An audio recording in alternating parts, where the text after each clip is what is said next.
রাসূল ইসলামের বাণীগুলো আছে, এগুলো তো আসলে ঠাট্টা বিদ্রুপের বিষয় না। লইন শাকারতুম লাযিদান্নাকুম ওয়া লইন কাফারতুম ইন্না আযাবি লাশাদীদ, যেটা উনি বলেছেন সেটা প্রাসঙ্গক্রমে বলেছে। আমরা যদি আল্লাহর নিয়ামতের শুকরিয়া আদায় করি, আল্লাহ আমাদেরকে আরো বাড়িয়ে দেয়। যদি শুকরিয়া আদায় না করি, অলইন কাফারতুম ইন্না আযাবি লাশাদীদ, আল্লাহ আযাব বাড়িয়ে দিতে পারে। সেই কারণে আমি একটি আল কোরআনের আয়াত বলতে চাই, ফাইন শাকারতুম লাযিদান্নাকুম ওয়া লাইন কাফারতুম ইন্না আযাবি লাশাদীদ। শুকর করতে হবে জীবনের, শুকর করতে হবে বরাবর, শুকর করতে হবে মাননীয় প্রধানমন্ত্রী তারেক রহমানের, শুকর করতে হবে আমাদের মাননীয় মন্ত্রীদের। তারা শুকর করে না কিন্তু অস্বীকার করে, সেই জন্য তাদের উপর লাশাদীদুল আযাব, আযাবের কঠিন আযাব তাদের সম্মুখীন করতে হবে। মাননীয় স্পিকার, আল কোরআনে আরেকটা আয়াত আছে মাননীয় স্পিকার, ওয়া মাকারু ওয়া মাকারাল্লাহ ওয়াল্লাহু খায়রুল মাকিরিন। তোমরা বলেছ, তোমরা বুঝেছ, তোমরাই কৌশলী, আপনারাই কৌশলী, কিন্তু আল্লাহ বলছেন আমি শ্রেষ্ঠ কৌশলী। আর যারা আমার সাথে কৌশল খাটায় তাদের অবস্থা খুবই শোচনীয়। মাননীয় স্পিকার, আসলে মাননীয় স্পিকার, কোরআন হাদিসের আয়াত এবং যেই রাসূল ইসলামের বাণীগুলো আছে, এগুলো তো আসলে ঠাট্টা বিদ্রুপের বিষয় না। এটা নিয়ে যদি ঠাট্টা বিদ্রুপ করা হয় তাহলে আসলে খুবই দুঃখজনক। এখানে কোরআনের আয়াত কোট করা হয়েছে, লাইন শাকারতুম লাযিদান্নাকুম ওয়া লাইন কাফারতুম ইন্না আযাবি লাশাদীদ। ওনাদের প্রশংসা করলে ওনারা আরও বাড়ায় দিবেন, আর ওনাদের না করলে ওনারকে আমাদেরকে পিটাবেন নাকি, এ ধরনের বোঝাতে যাচ্ছেন। এটা তো আসলে ভুল ব্যাখ্যা হচ্ছে, এটা খুব ভুলভাল বিষয়।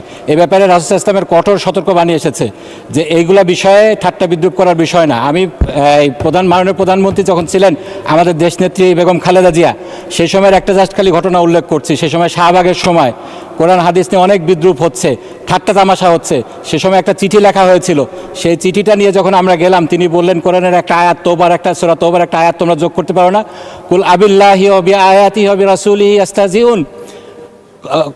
এখানে তোমরা কি আল্লাহর আয়াত, আল্লাহকে নিয়ে, আল্লাহ রাসূলকে নিয়ে, আল্লাহর আয়াত কিনে তোমরা ঠাট্টা মশকরা করছে? তো এটার জন্য যদি তোমরা করো তাহলে তোমাদের অবস্থান হবে জাহান্নামে।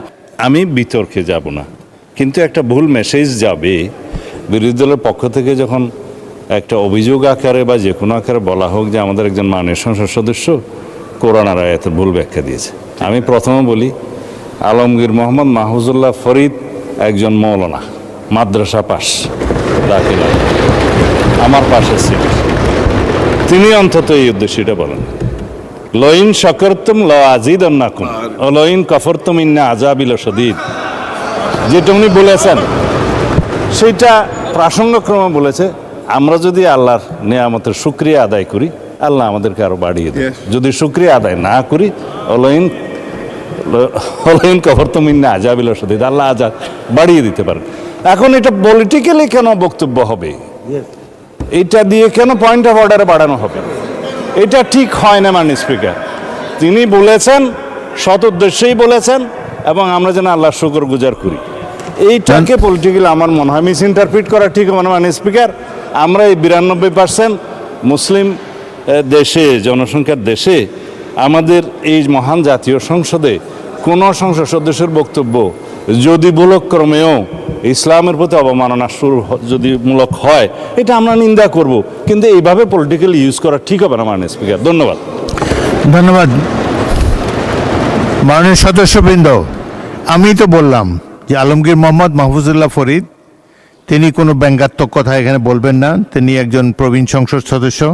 তারপরেও তিনি যে মাদ্রাসার ছাত্র সেটাও বলা হলো। আপনারা নিশ্চয়ই হয়তো ওনাদের চেয়ে বেশি জানেন, অনেক আলেম ওলামা আপনার